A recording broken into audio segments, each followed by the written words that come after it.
Ladies and gentlemen, this is a moment you really don't want to miss. After more than 2 years of anticipation, the wait is finally over.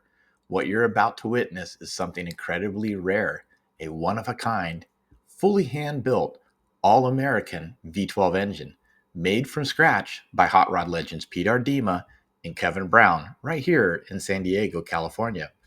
This isn't just another LS build.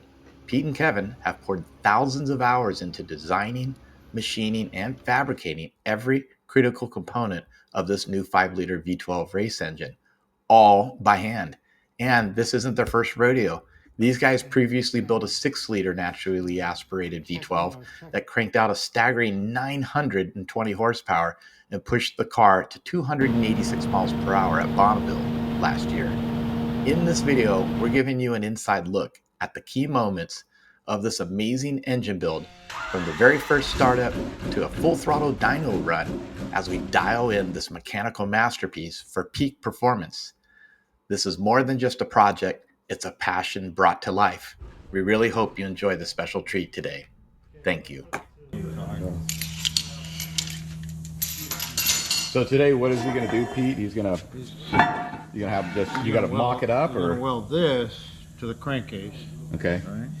All through here, and then we're going to bolt the other one on it. Then he's going to weld the two together. You know, this one will get welded to the crankcase here, and then that one gets welded to this one. Okay. And then he'll weld the ends on, and that's about it.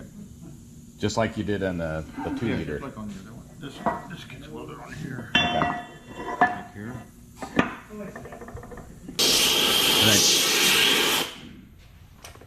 That looks pretty good, though.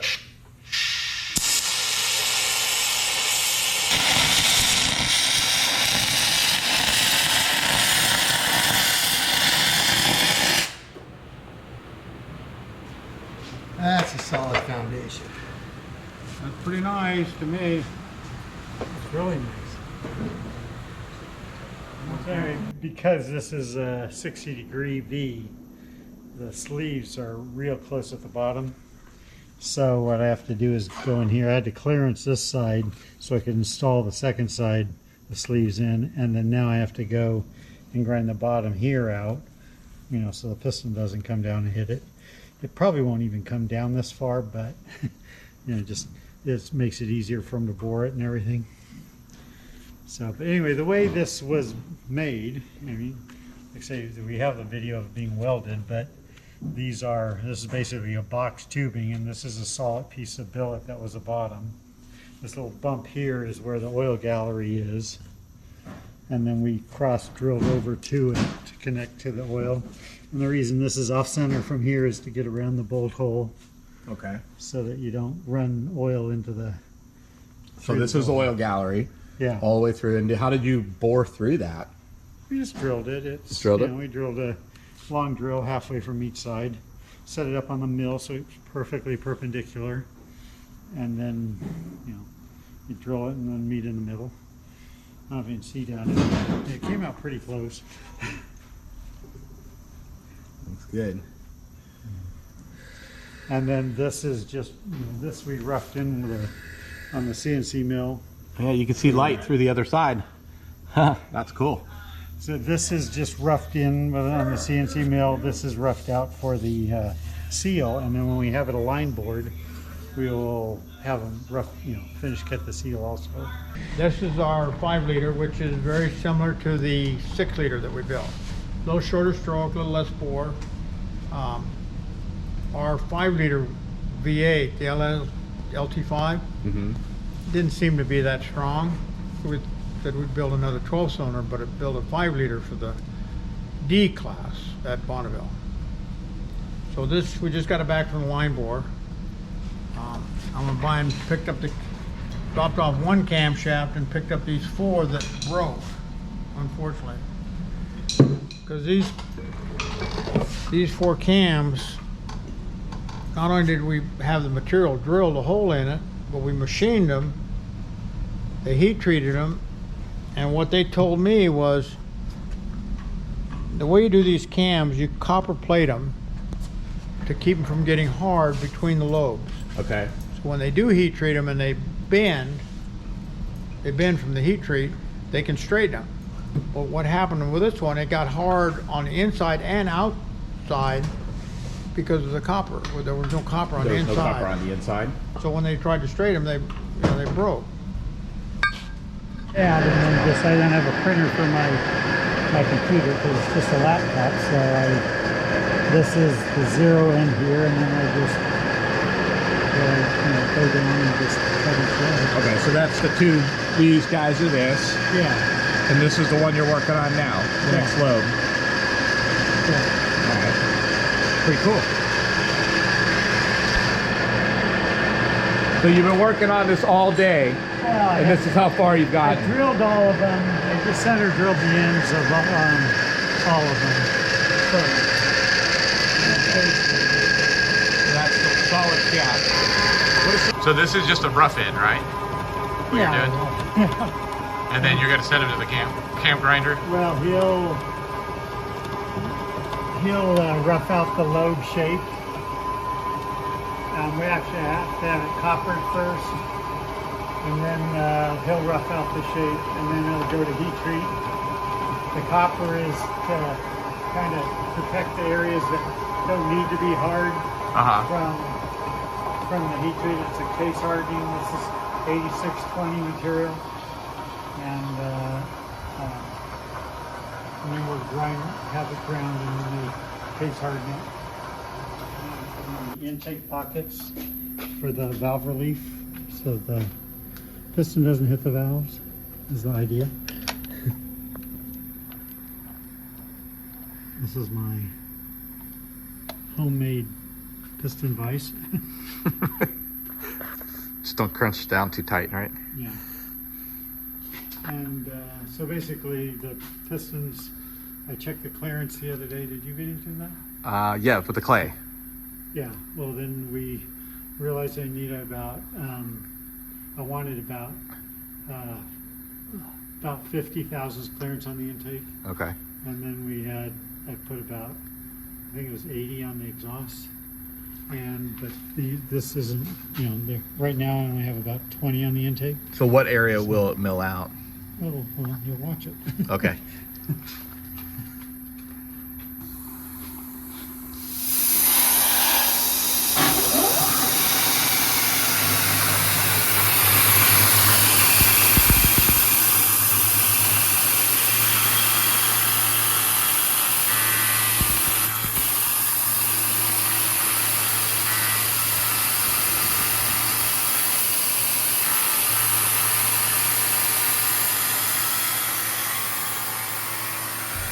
Now we're getting ready to put the engine together. We had to smooth out had to recut the pistons for the valves relief. We had this is actually this is made for, these are actually the stock Aurora pistons. And so we had to recut it because we downsized the exhaust valve because this is only a 5-liter motor. We had to put a little relief for the spark plug because we couldn't get the stock spark plugs. So the pistons are all balanced, everything's all set to go. You removed some off of the bottom end too, right? You machined. Yeah, we took some weight trying to get the piston a little lighter, so we cut this down. We ended up taking out about almost 20 grams. And trying to get it a little lighter. We got the wrist pins I balanced. I had to actually we had to get some new wrist pins, so the new ones we got were from CP, and they were a little lighter, so I ended up having to take a little cut with a little taper cut right on the ends to bring the weight to the same. So, and then the rods are all balanced. You can see how they ground them up here, and then they took a little weight off here to balance the rods. So it's pretty much ready to go.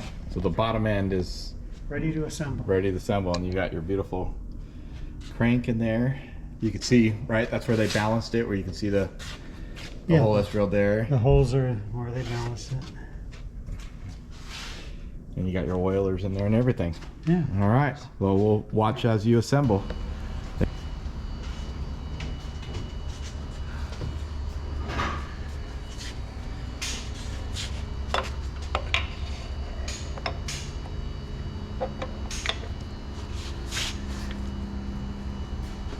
It's all What's all over it?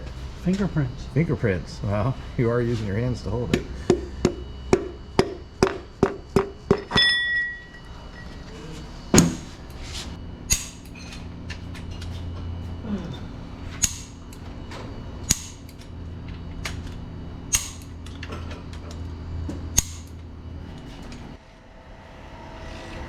Funny looking V8.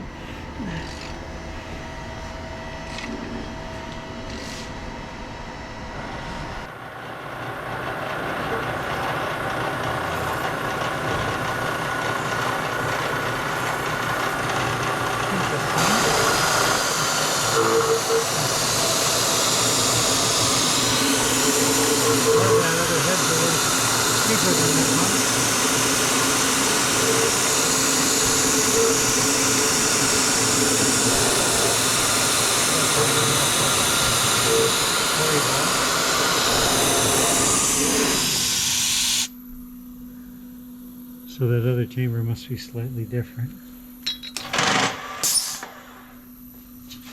Right, and these are the Venturi tubes. Yeah, we made a little venturi in the intake runner because this displacement is so small. We're trying to get the maximum velocity through the intake port to help fill the cylinder.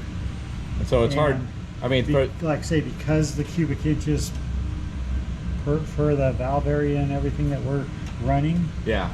we're kind of, like I say, it's kind of hard to work with a head that's too big. So this is a trick we're trying to do to help get the velocity going faster and help fill a cylinder by putting this little velocity or the venturi in the intake runner. So then We did this the same thing with the 4.2 liter, and it worked real well.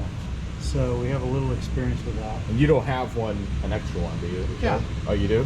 I want to see it because I mean it's kind of hard to see it in the video, but it basically it restricts and then opens up again, right? Yeah, so like I said, it's like the venturi in a carburetor. We made up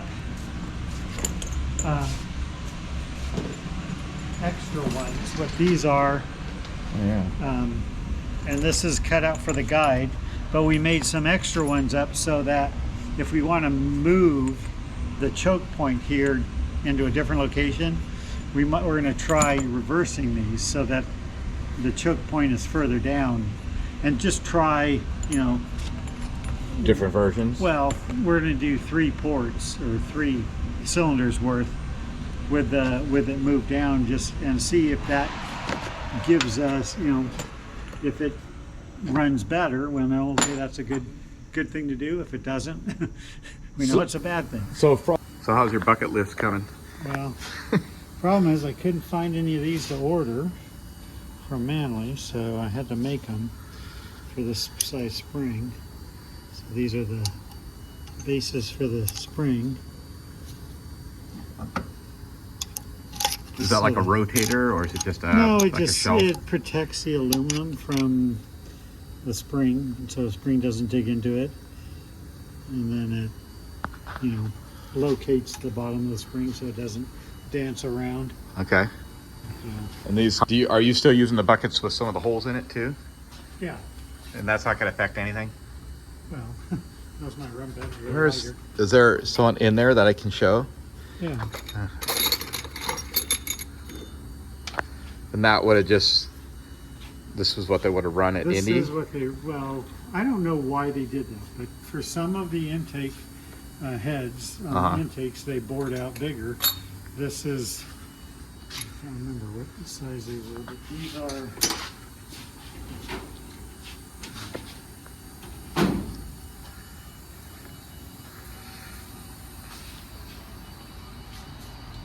The stock one here is inch 330, so it's basically 34 millimeters. The Okay. stock, but then these other ones. What do you do with it? These are actually like an inch 400, which is nothing metric. Nobody makes that. It's like 35.5 millimeter. Nobody makes a 35.5 millimeter. Okay. So we found a guy in Indianapolis who had a bunch of parts, and he had some of these.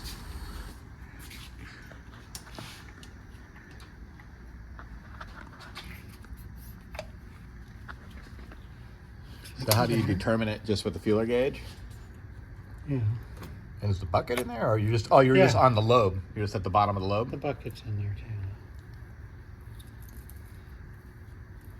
What type of clearance are you trying to achieve? What's optimal? We're trying to get about 10 on the intake and what is it? 12, I think, from the exhaust. Can't remember. Just a matter of seeing what we got. I was checking the valve clearance and dialing the cam into the right position, and then I got some play in there. I'm also checking the piston to head clearance. What is as a well. what's a good number? Like what type of number are you trying to achieve for Well, the we clearance? were at 40 before, and we pistons hit, so I'm going probably about. Trying to get about 50. Okay, so you're adding about 10 more thousandths. Yeah. And then I'm trying to get in the 60 range for the intake valves, and about 90 on the exhaust. Is that because exhausts grow with the heat, Well, or is that why are they different? everything grows as far as it's your intake. The piston and the rod all stretch or get hot and grow. So I just want to make sure I got enough clearance there. And the reason I'm giving a little extra on the intake is we want to be able to move the cams. We're making this so these are adjustable. Yeah. So, I probably don't need quite that much on the intake, but because we want to be able to move this, I want to have a little extra clearance so that I can advance and retard the cam. Well, we just Just need for all- 2 for the map sensor, I think, right? I think it has to. Doesn't the map sensor need to be equalized from right bank, left bank? Well, I thought they were going off of the, It'll go off to TPS, but yes, so that shouldn't matter as much. well, it still uses map and TPS. Yeah, but it'll have the map. Why don't you draw it? It's going to be atmospheric heat. Yeah. So you're just gonna reference it on one bank? Both banks, Oh, okay. but this just first 2 cylinders, this one and this one. Oh, okay.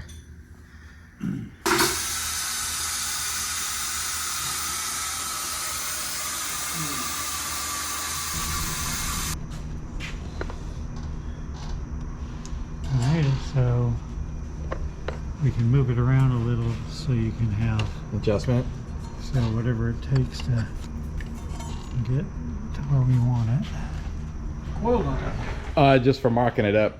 Yeah, I have the old harness with me, so I'm gonna take the harness home tonight. I made sure they fit. I need to add about an inch on the end ones, but everything else fit good. I was able to sneak them through the bottom. Okay. So I'm You're gonna, gonna go through here? yeah, it lays down in there. So I'm gonna start assembling that tonight at home. Well, I must say I'm just very honored that Pete and Kevin allowed me the opportunity to do the wiring and set up the Haltech R5 electronics on their new custom race engine. This new 5-liter took me over 20 hours to build the electrical harness from scratch, which was primarily made on my dining room table over the course of a few evenings.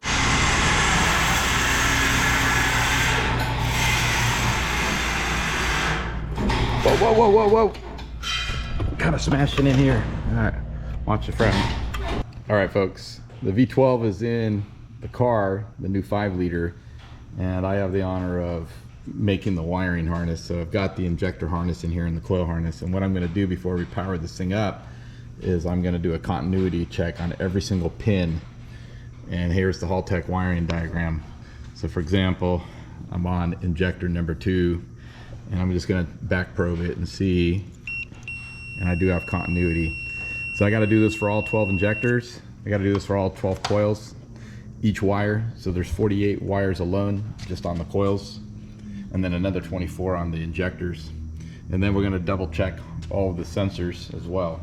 So we've got our cam sensor right down over here in the front of the engine, and then back here is the crankshaft position sensor, and there's the wiring for it. There's a fuel pressure sensor, there's a water temperature sensor, and then up front, it's kind of hard to see it, oh not really, over here is your throttle position sensor.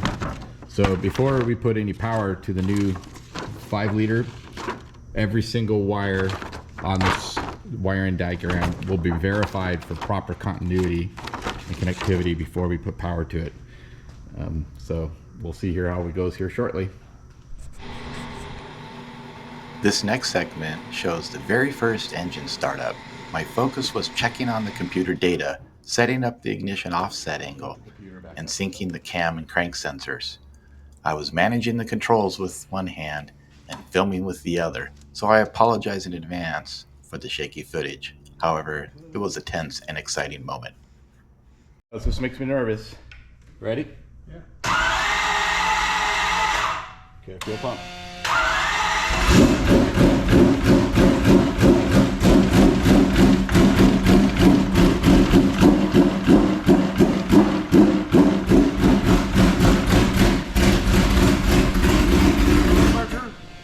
Hold on.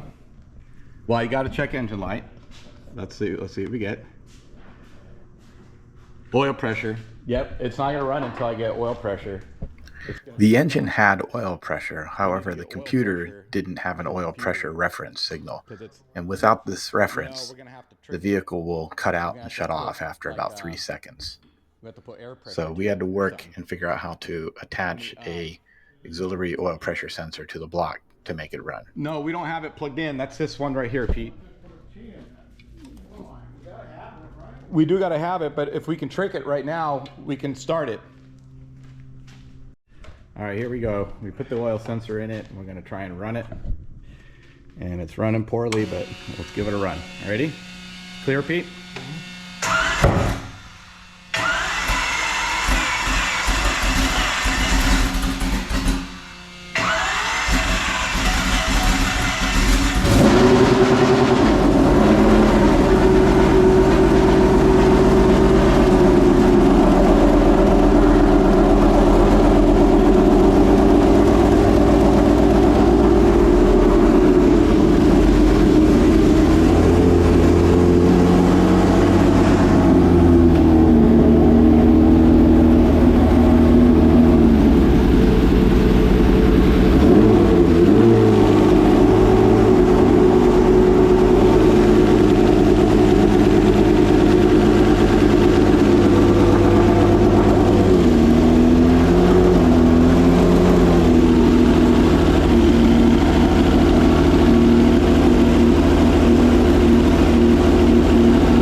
Well, I don't know.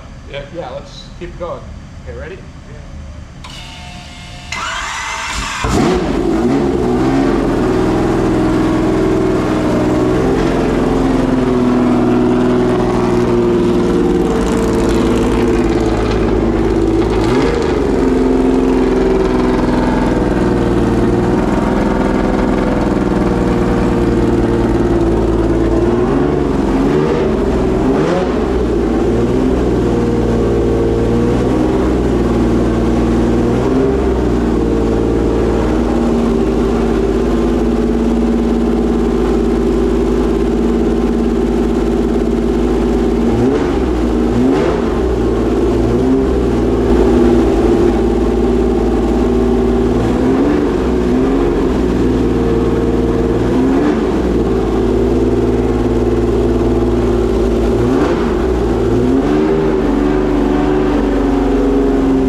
Hey, these cylinders started coming online. A little bit. They were steaming. Well, it's a little bit, but shit. No, I guess we gotta take it out again. You got to pull it back out, really? That's something that rear, I had a hell of a time with the rear main seal, and I had put 2 different ones in there. Oh, I'm sorry, Kevin. Ah. Shit.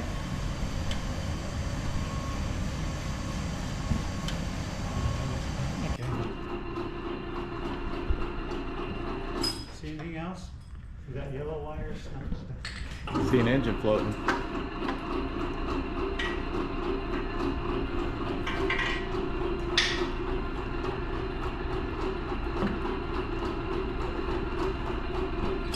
Now, You gotta let the Ignition on.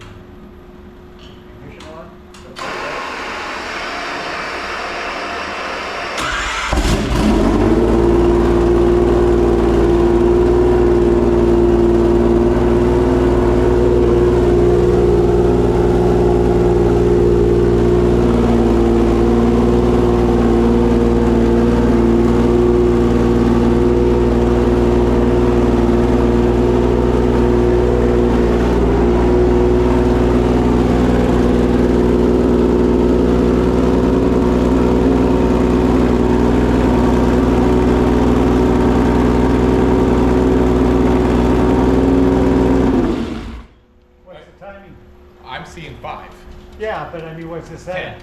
Huh? 10. So, but we don't know that that's like accurate. We need to make a real marker. for Yeah, that. but we're not 30 close. degrees out. Yeah. Looks So- good. Yeah.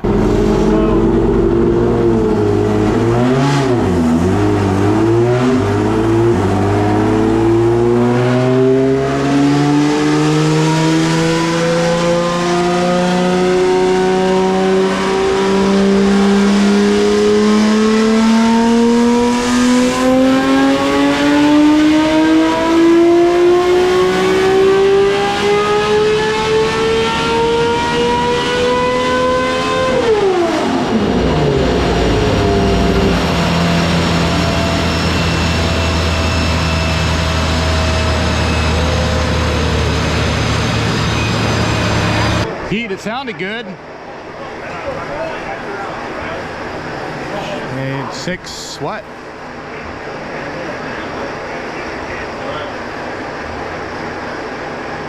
$650? 648 horsepower. We made 647 with the other motor. At the same RPM. No. Oh. But it's still going. It's still going. Yeah. Everybody's excited. That's 648 more than we ever made horsepower. with the other motor. Sorry, Sean. It made 648 horsepower. It seemed to be good. Did that EGT come up? Sorry, hard to hear again. I asked, how is it with the made with this motor before? How is what? It made more horsepower than we ever made with our other 5-liter. Okay, that's what I'm asking.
Yeah, 661 horsepower. That's 661, what do you think? Yeah. Look at that smile. What do you think there, Scotty? Oh yeah, that should do the job. We gotta grease it in again? Ask us in a month, right? Yeah. All right, Pete. It's working. Good day. 2 per inch. We need another half horsepower per inch. Another half horsepower, yeah. You want to scrap it and redesign? Just run a little cold. Can't get over Hey, Steve. Richard, you know, fat, give it another little taste of fat, give it a degree of tightening, and see if it likes it. Sean said he's happy with the banks. He's got them all dialed in. Yeah. Well, I don't know, Pete. Do you want to keep working on it, or do you want to hang it up at 660? I think unless we can turn it faster, we're not going to accomplish much. Can you make the dyno go faster? Get a different size roller for it. All right. Yay! That's awesome. All right. What's the consensus? Good. Good. I think we could bump it for a little more. Yeah. But he's maxing out the dyno, so it's still climbing too. So It is. he's got to put it on the ground. It turns 10.5, it'll make 670, right? Yeah. Because this engine makes less torque than your 6-liter.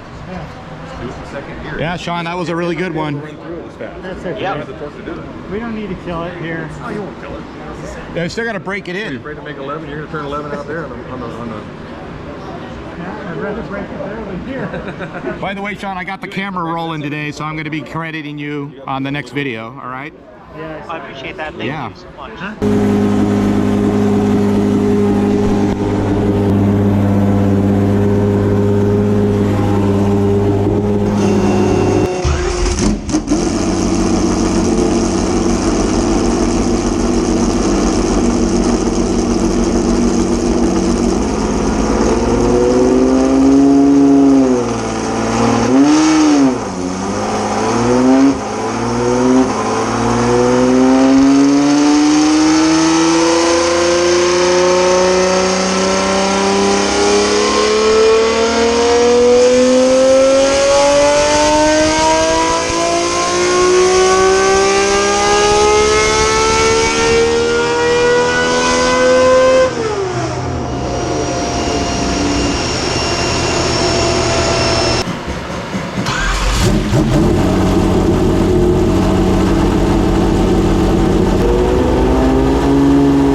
Well, that's it, folks, for this very long segment. We hope you really enjoyed it.